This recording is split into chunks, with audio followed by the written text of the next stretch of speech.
So this is where we landed from our previous step. Please note your package name will be your package name. This is the package name that I prefer to use.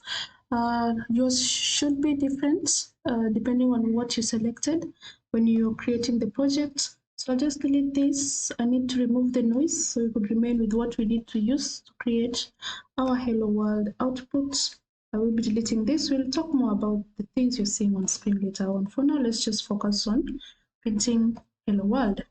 So currently I'm just remaining with system out printf. Now, please note to print our output, we will be working with println, that is print line.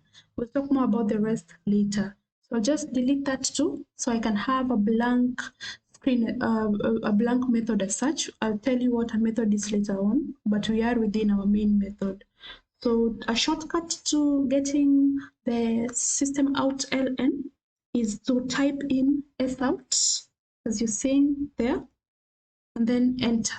So anytime you type sout, enter, it should bring forward system out println for you. Then inside it, we'll put in the double quotation marks and typing in hello world. So whatever it is you need to type, you can just go ahead and print out. So let me run that first to make sure everything is in order. Run. You're seeing hello world at the bottom.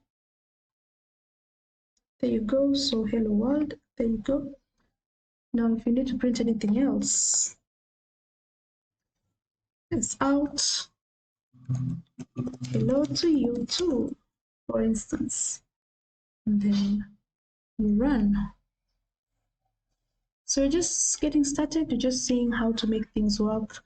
If you want to understand what's going on in the background, you'll need to refer to the first lesson in this series, where we talked about how when you have your .java file ready, there's the javac and the JVM in the background that will help run your application for you. This is a very simple application. We'll talk more about the concepts where we learn how to develop more complex and functional applications. For now, I'll stop at that.